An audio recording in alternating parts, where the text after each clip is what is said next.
Okay, it's almost time.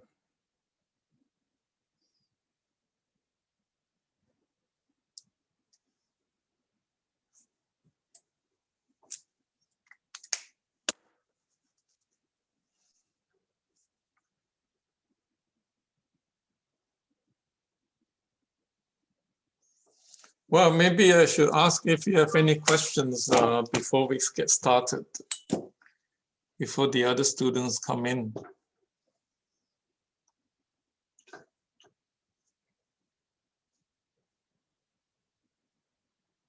No question. Do you hear me better when I put on my headphone, or it doesn't matter? You sound fine to me. I think I came in after you put the headphones on, though. So with or without the headphone is the same. Maybe, I don't know. It sounds all right to me now. So, do I sound the same if I put out my headphone? I think so. Pretty similar anyway. Very similar. Okay. Well, I put on my headphone anyhow. Then let's get started and see what we can say.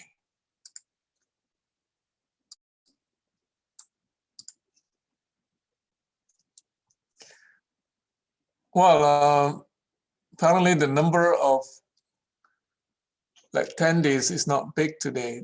Can you suggest any reason as to how we can increase the number of attendance in the course via Zoom?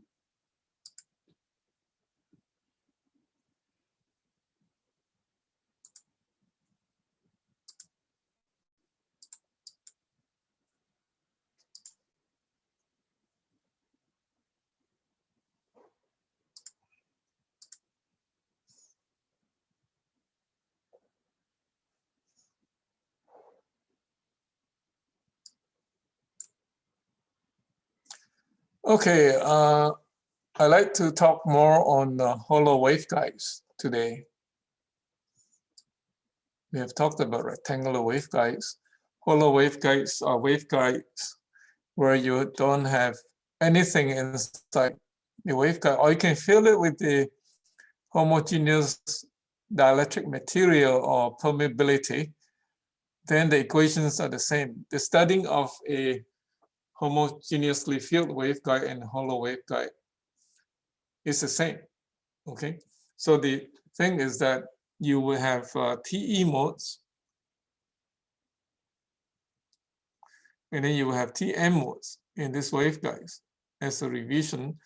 And you use something called the pilot vector potential to make the E field, for instance, you make it to be curl of Z psi H R in the TE case, and then in the TM case, you make the magnetic field by taking the curl of Z psi ER. Okay. And then we did things like saying that, size of E, size of H are of the form of a propagating wave. Okay, so they have to be something like this if they represent a traveling wave inside the waveguide. So they have this kind of Z dependence. And also we can easily prove that the E field satisfies this equation. And then the H field satisfies this Helmholtz wave equation. And then you can, by substituting the two equations that we have in the above, we can easily show that this is true.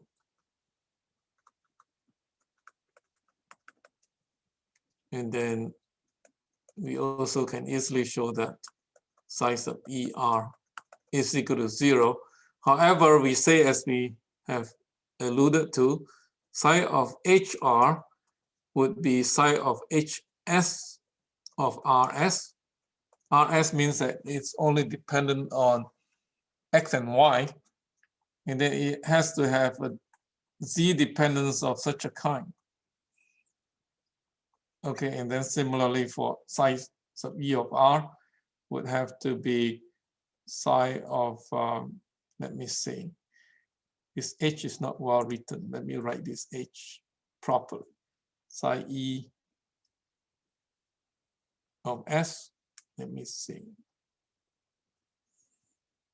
r sub s e to the minus or plus j beta zc. So this scalar potential, also called the pilot vector potential, have to be something of that form. And you can easily show that because of the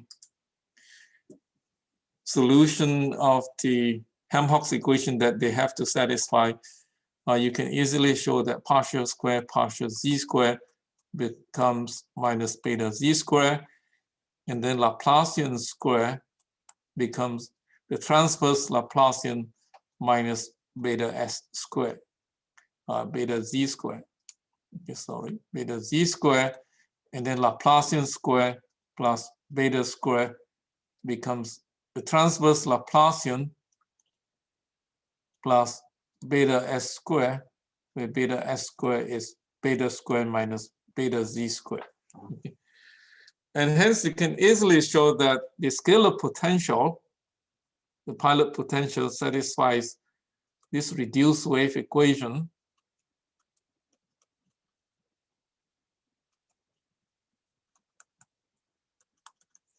And then the other one for the Tm case satisfies this equation. Okay, where r sub s here means the transverse position vector, meaning that psi sub es is only a function of x and y. Okay. Are there any questions so far? So these are the starting fundamental equations that a wave field inside a hollow waveguide should satisfy.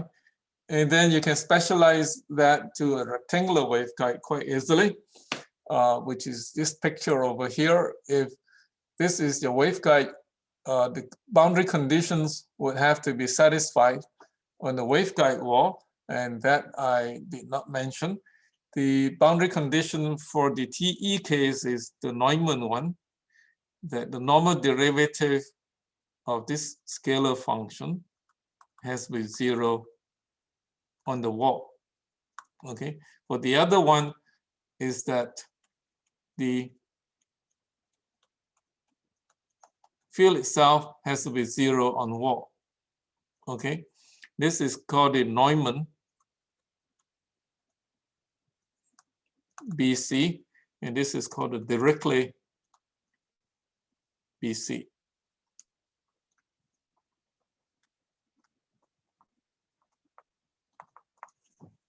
Okay, so we can set this problem up for a rectangular waveguide quite easily and see that for the TE case, for rectangular waveguide,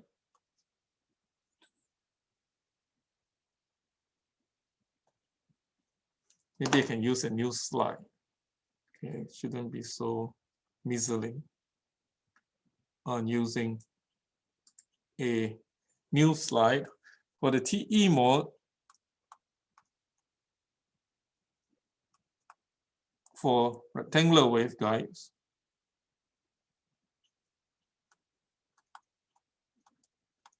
you can easily work out what the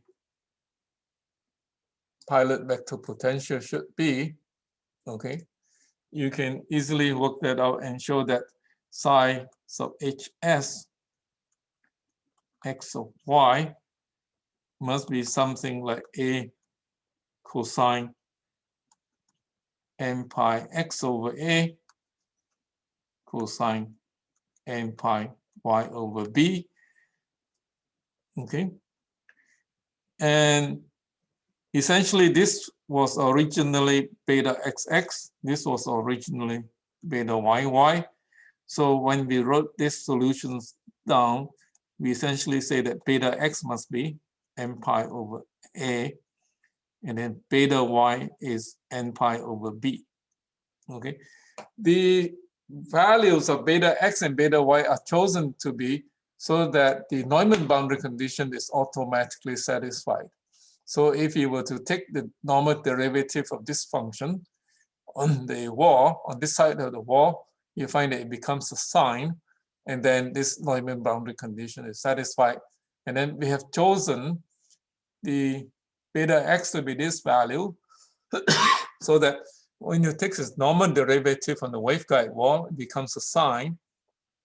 And then if you put x is equal to a on this side of the wall, it goes to 0 as well. Similarly for this one, it will be satisfying Neumann boundary condition on the bottom wall as well as the top wall. Okay. But these are plane waves. These are plane waves solutions bouncing around in the waveguide. You will realize that later on.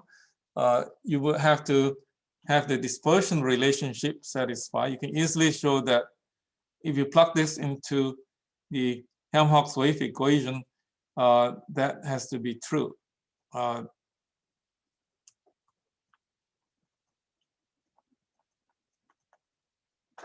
Okay, that this dispersion relationship has to be satisfied because this solution satisfies this equation over here.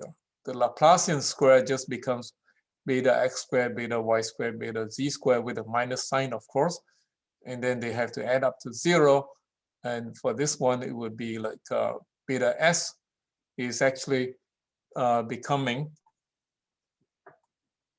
beta s squared would be equal to beta x squared plus beta y squared would be equal to n pi over a squared plus n pi over b squared. Okay, so the solution is quite straightforward. And then you can work out what beta z should be. These are chosen values. The values of beta x and beta y have to be such so that the boundary conditions are satisfied on the waveguide wall. So the only free parameter you have in this dispersion relationship is beta z. So you'll find that beta z, sorry, this shouldn't be equal to 0. It should be equal to omega squared mu epsilon. Okay, because if you plug that in here, beta square, okay, is omega squared mu epsilon. Beta x squared plus beta y squared plus beta z squared should be omega squared mu epsilon should be equal to beta squared. That is what we learned of the dispersion relationship.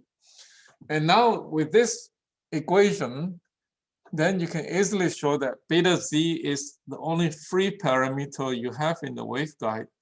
You can solve for it quite easily. And it turns out to be beta z must be omega squared mu epsilon minus beta x squared minus beta y squared. And then that should be equal to n pi over a squared minus n pi over b squared. Okay. So this is an interesting relationship. What it says is that if you were to observe a certain mode of the waveguide, if you pick a certain m and n, that mode is called the TE-MN mode of the waveguide. Okay, and then these values are fixed for that particular mode. And if the frequency is such that it is smaller than this number, then beta z would become an imaginary number. So for a particular TE-MN mode, if you have fixed your m and your n, then when the frequency drops to be such that it is less than this value over here, beta z becomes pure imaginary, and we call that beta z is something like minus j alpha z. It becomes an evanescent mode, evanescent wave or mode. And this phenomenon you have seen in two places, in the plasma medium as well as in total internal reflection. Okay. And if you were to look at this thing, the lowest mode that you have, the lowest mode in which you can propagate inside the waveguide is chosen when m and n is the smallest. It turns out that the m and the n can be chosen to be 0. If I choose m equal to 1 and n equal to 0, I get the TE10 mode.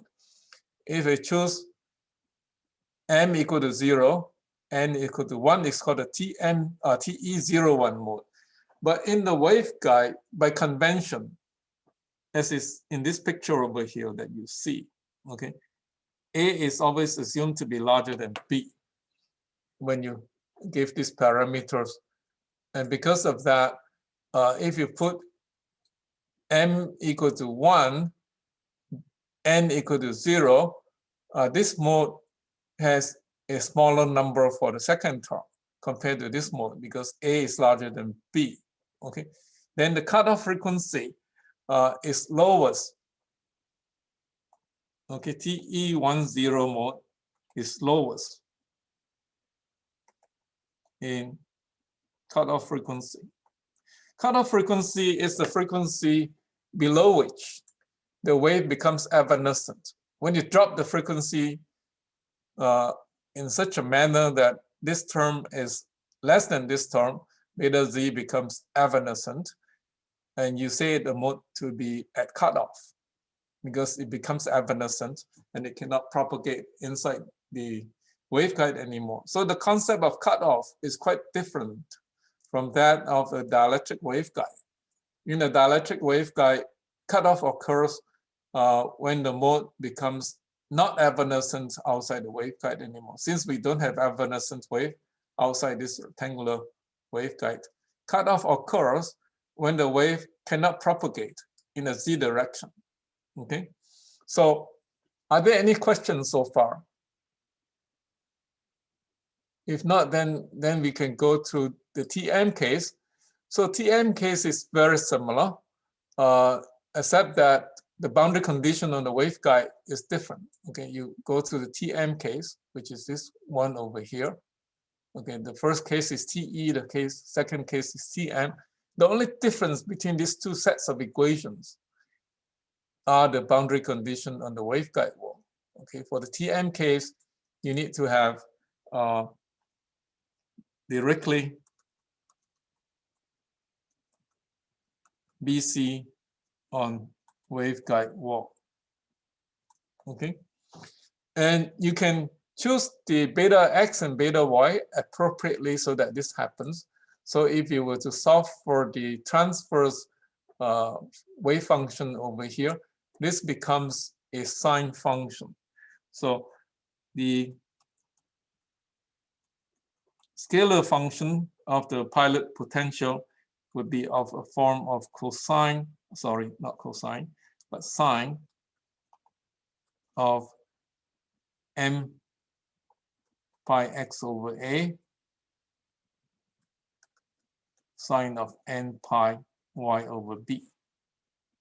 Okay, and this is again, your beta x is equal to n pi over a, your beta y is, sorry, this should be an m here, n pi over b.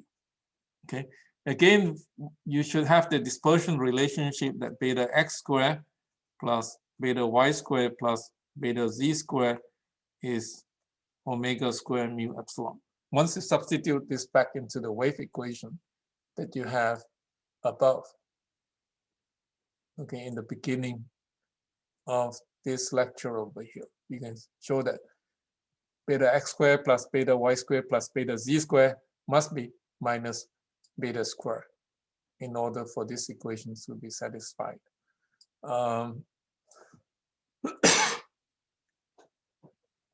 So you have a beta z just like before. Beta z is equal to square root of omega squared mu epsilon minus m pi over a squared minus n pi over b squared. But there's one difference here, okay? You would like to find the lowest mode in this waveguide. In order to find the lowest mode that can propagate, you want to make the second term as small as possible, because you can drop omega to the lowest value so that this term does not become imaginary. So in the TE case, we set one of the m's or one of the n's to be 0 to make this term smaller. But it turns out that for the TM wave, you cannot set m or n to be 0. If you look at this expression, if you were to set either m or n to be 0, the scalar potential will become 0. And when that happens, there's no more wave inside the waveguide. So the lowest mode is actually when m equals to 1, n is equal to 1. That is the lowest you can set. Okay, that is called the TM11 mode. It's the lowest TM mode in a rectangular waveguide. Okay, so are there any questions so far in terms of the analysis on the cutoff frequencies of the waveguide? Maybe I can just spend a minute on describing the cutoff frequency. Cutoff frequency is a frequency below which you can not propagate a mode inside the waveguide. It is the frequency below which beta z becomes imaginary. So you can actually work out that quite easily. It would be like something like omega squared. If I would write this as c squared, is less than m pi over a squared plus n pi over b squared. Okay, so when the frequency is less than this number, or omega is less than c square root of m pi over a plus n pi over b squared, you can see this is omega cutoff for the NN mode. Okay, that is omega cutoff for the NN mode. And if omega is to drop below this number, then you don't have a propagating mode inside the waveguide. This is the same for both TE and TM. Okay. So now with these equations, and you can actually work out beta z as a function of omega. Okay, this is something that I took out of Kong, and as I say before, K and beta are interchangeable in our community. Some people use beta, some people use K. And so if you look at beta z in this expression that we have derived before,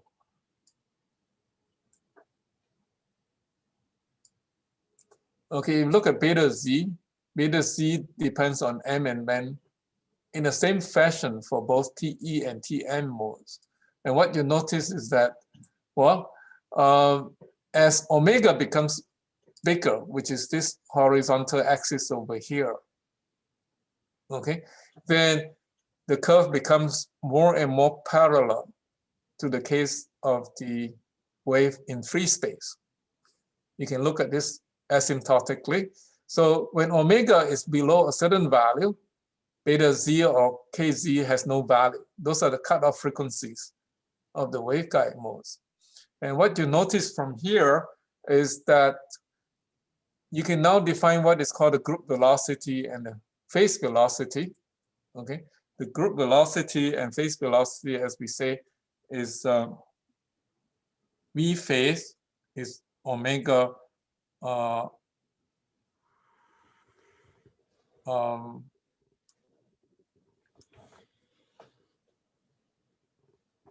what did we define the phase velocity to be? Omega over kz, right?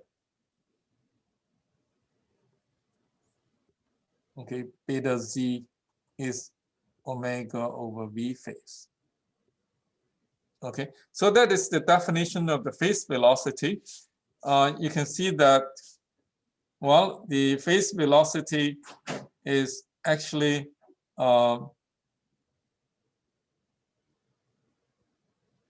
if you take, for instance, the phase velocity at this point, okay, if you take omega over beta z or kz becomes smaller and smaller. So the phase velocity actually becomes infinitely large as you approach the cutoff.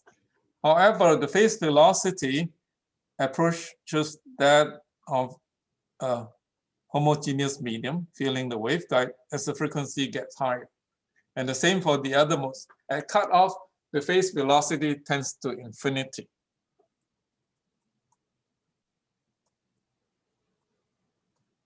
Okay, and then the group velocity, as you have learned before, V group is d omega d beta z. Okay, and then if you look at d omega d beta z, it is the slope of the wave, the curve. And because of the way we plot beta z and omega, the slope is actually the flip side of this curve. Okay, these are the slope. You have to flip this over and call this the y-axis and the other one the x-axis, and those are the slopes. And you notice that the slopes are going to 0 near cutoff. Okay, and then the slope gradually approaches that of the free space. This is the free space.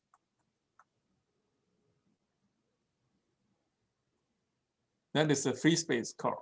So what is the physical reason for this? There are good physical reasons for this, and let me explain what the physical reason is. The reason is that if you have a wave inside a rectangular waveguide, you can think of it as a bouncing wave, bouncing off the 4 walls of the waveguide. Okay, and you can write this bouncing wave in this manner because the potential that we have found are proportional to either sine beta xx, sine beta yy, or they are of cosine beta xx, cosine beta yy. And then you can say that these are proportional to e to the plus, or let me not put it that way, e to the j beta xx plus or minus e to the minus j beta xx times e to the j beta xx plus or minus e to the minus j beta xx. So you can think of these sinusoidal functions as a linear superposition of traveling wave. And if you expand this out, you will get 4 terms.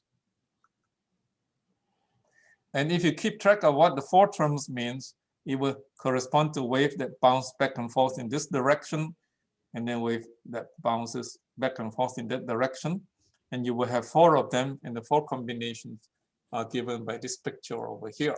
So imagine that when you have a guided mode inside the rectangular waveguide, what happens is that the wave actually corresponds to a wave that bounces off the wall of the waveguide. It's hard to draw here. Okay, so it bounces off the 4 walls of the waveguide as it propagates around. And when the frequency gets high, what happens is that let me see how I can draw a picture nicely. When the frequency gets high, I can more easily draw this picture in a 2-dimension. Let's assume that this is the z direction. Okay, so the waves are bouncing back and forth, and I can use a parallel plate waveguide as an illustration to convey the physical notion over here. And the wave has to be such that this is, for instance, beta x must be n pi over a, for instance, in this direction in order to satisfy the boundary condition.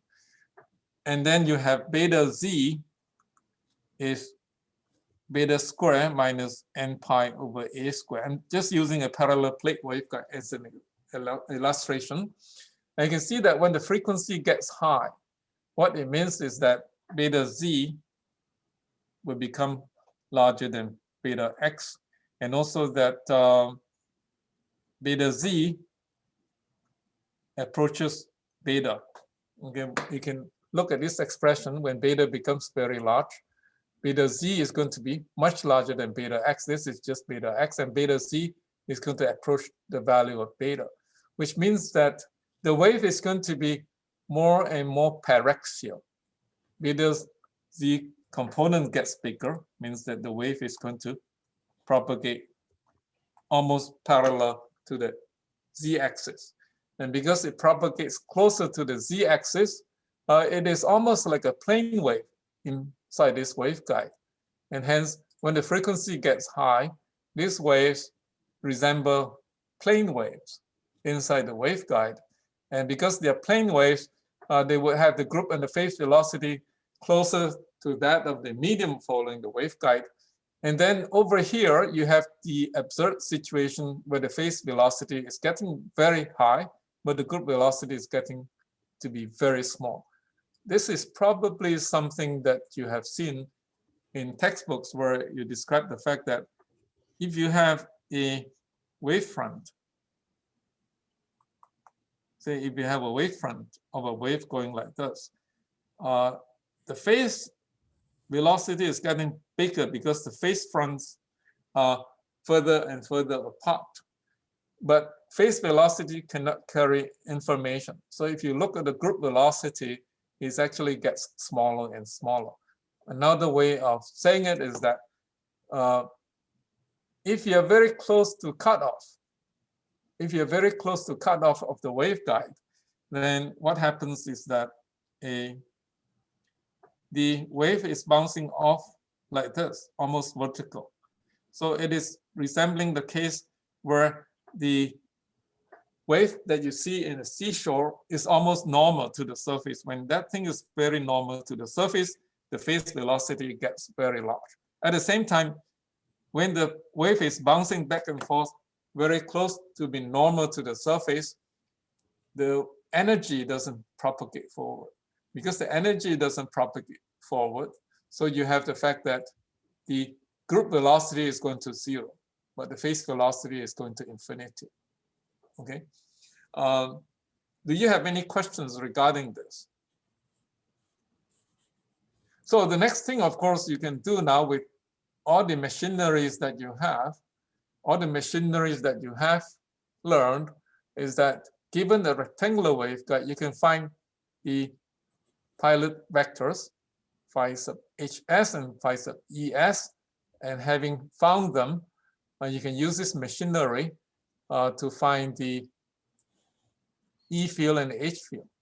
Because after having found this that satisfies the boundary condition, you can plug those pilot vector potential back here and get your E field and the H field. And then if you are a very good student, you can write a computer code that does the plotting of the E field and the H field. Those are the modes, and these are the modes of the TE and TM modes in the rectangular waveguide. This is a very important mode because it has the lowest cutoff frequency. This is maybe perhaps the next most important modes. And you will find that the electric field and the magnetic field curves around each other. I can actually give you a picture of this in the lecture notes so they can stare at them more carefully. The dotted lines are the magnetic field. The solid lines are the electric fields. You can see that the electric field is vertical, but the magnetic field is curling around the electric field, and similarly for this one. So you can get some physical insight into these waveguide fields inside a rectangular waveguide by staring at them and then trying to impose your Faraday's law and Ampere's law. Okay. But there's one difference, which is that, well, if you look at the Ampere's law and Faraday's law, it says that curl of E is equal to J omega mu H. Okay, that is Faraday's law. And that is Ampere's law in a hollow waveguide. At least this is true. So you can see that magnetic fields are curling around electric fields with these equations. Electric fields are curling around the magnetic field, but with one big difference. They curl around each other with the delay in the phase. This phase delay is 90 degrees. It means that they do not curl around exactly at the same location in space, but they are delayed with respect to each other by a phase shift of 90 degrees. So you can see that the electric field is curling around the magnetic field, but actually it's trying to curl around this bunch of magnetic field with a delay because of this J over here. And similarly, you can say of this bundle of wave fields that you see here. Okay. So are there any questions before I move on? If not, I'd like to move on to the case of a circular waveguide. It is another waveguide that is quite popular because solutions can be obtained in closed form. Okay, except that now you would have to find the solutions using special functions. Okay, using special functions, and the special functions are not too bad. They're called Bessel functions, and it is something that you don't learn in your undergraduate course, but perhaps you can learn about these functions in your EC 604 course. They are not that intimidating because if you were to look at them, okay, they are just like sines and cosines. So what I need to do then now is to solve this reduced wave equations, the reduced wave equations that I have previously derived.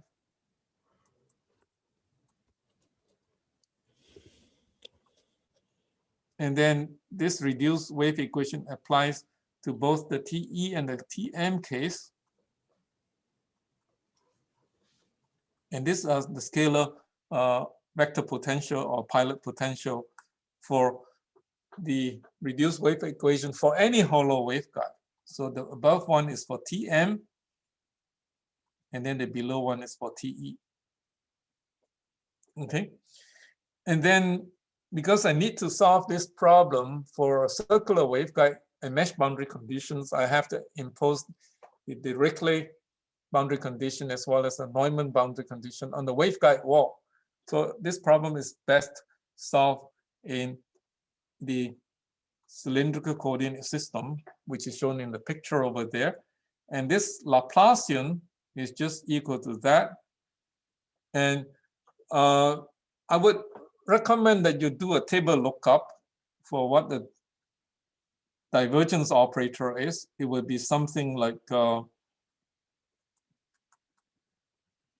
partial rho plus phi 1 over rho partial phi. Okay, and then it will have a z component as well, partial z. The gradient operator is simpler. It's rho partial rho, and then phi 1 over partial phi plus z partial z.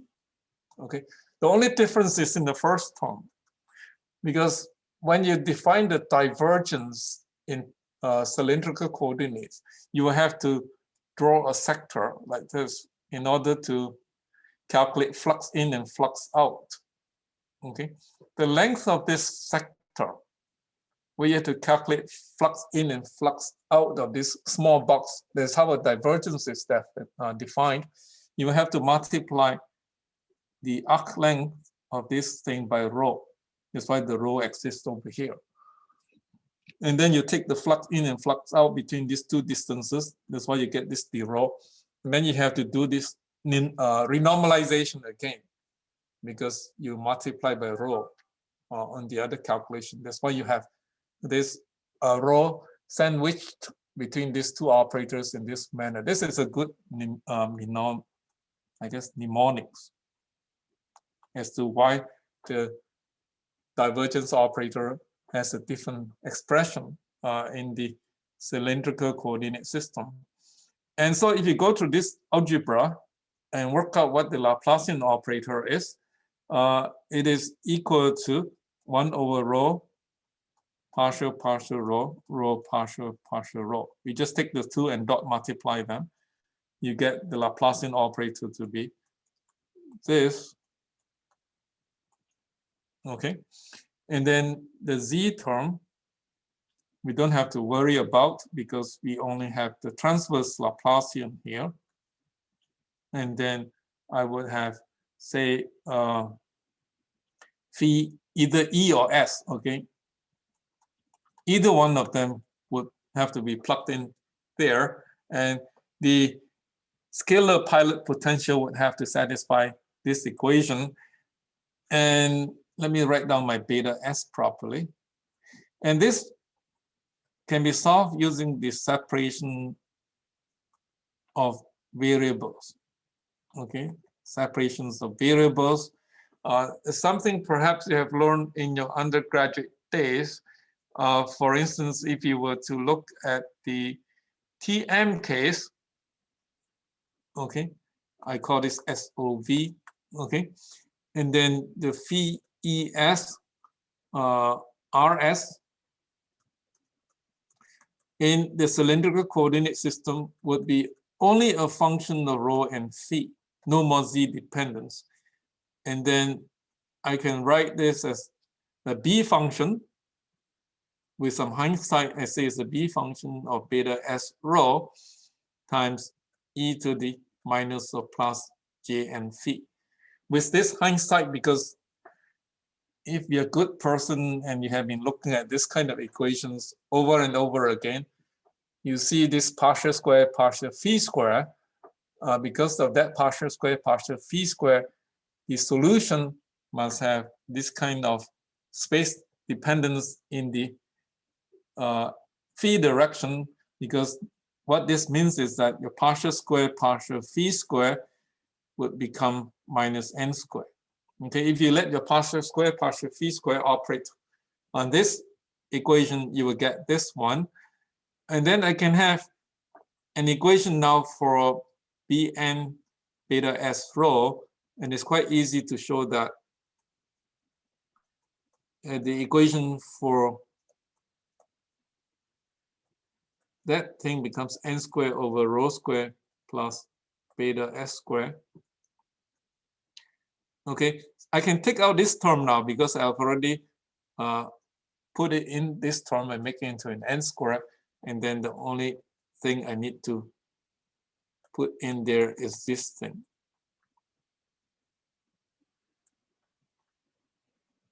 Okay, so I have this B function using the separation of variables. That B function satisfies this equation. Okay, this B function should satisfy this equation. And you would be curious as to what this equation is. Let me use this slide because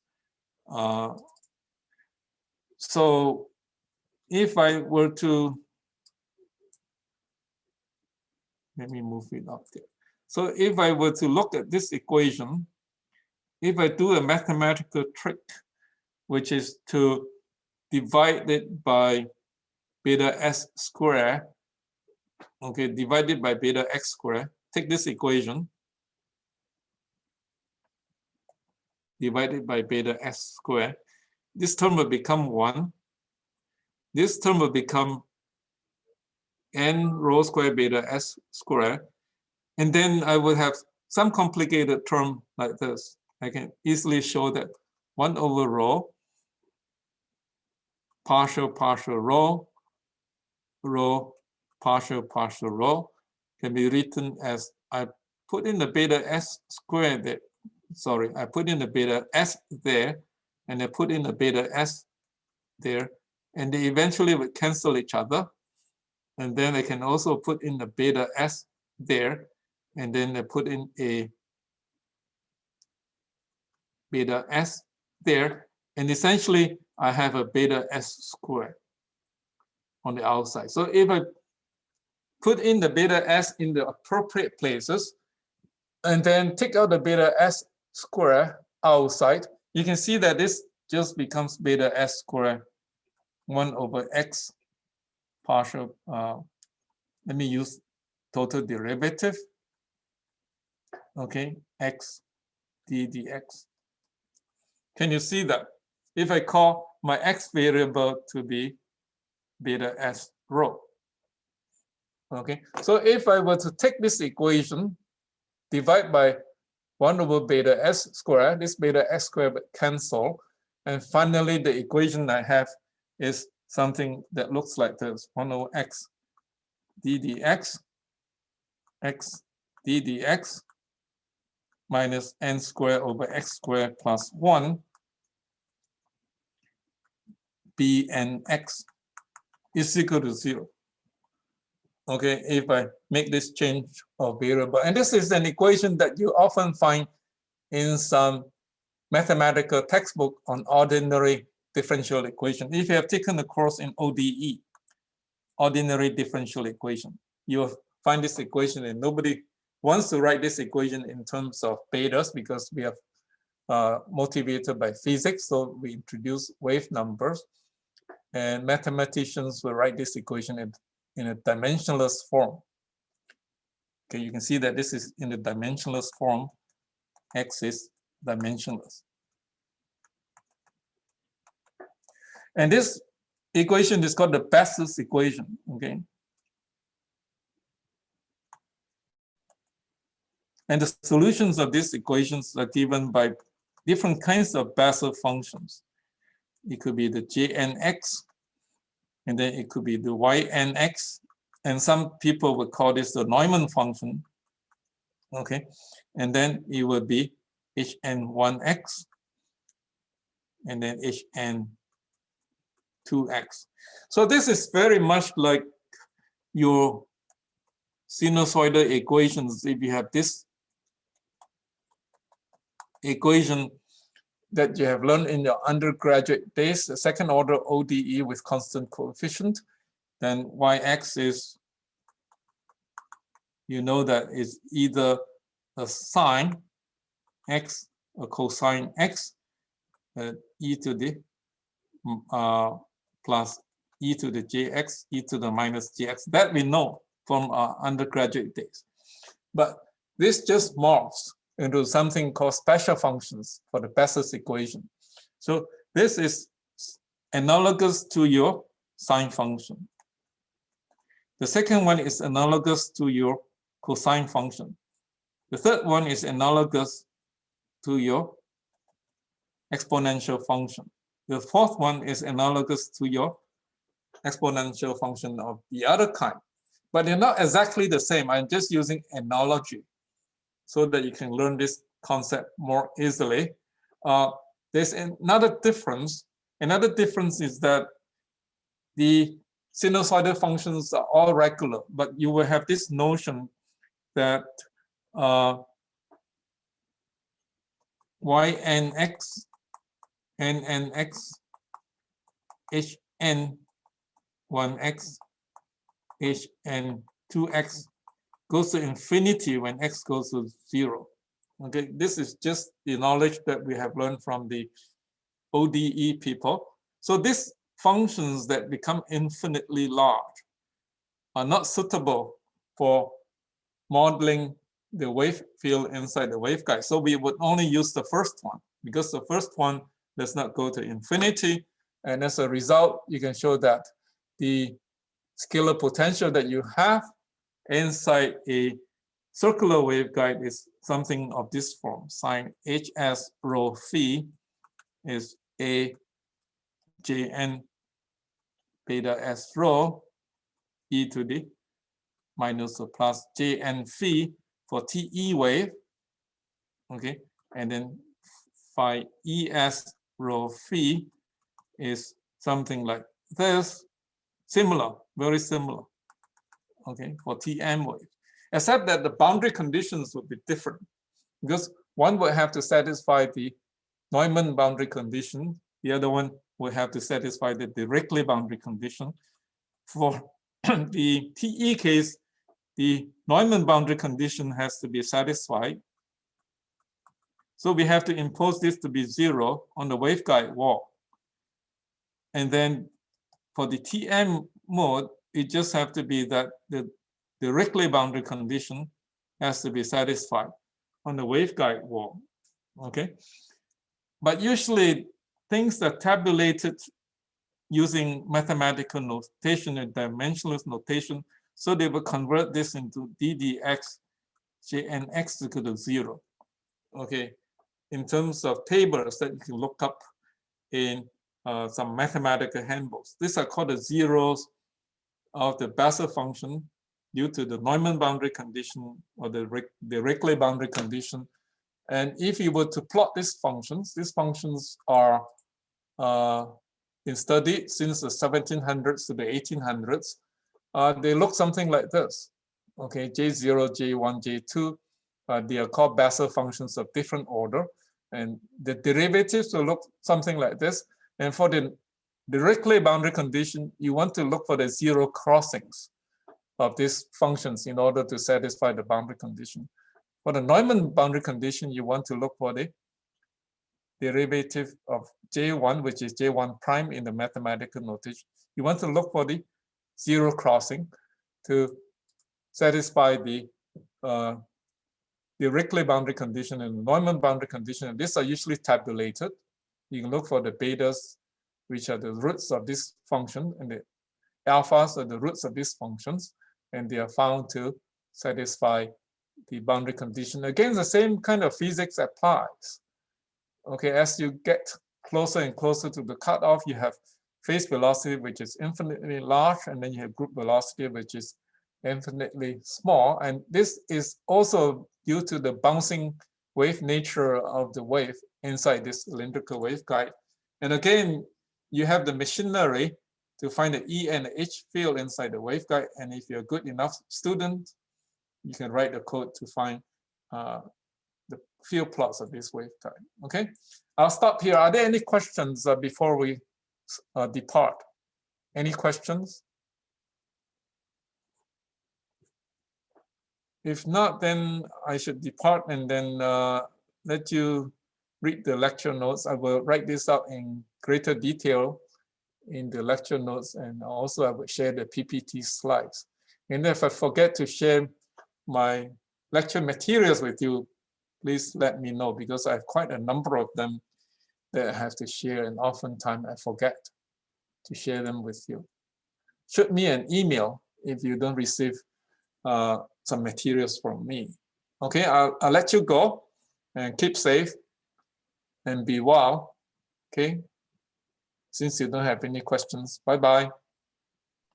Thank you. Thank you, Professor.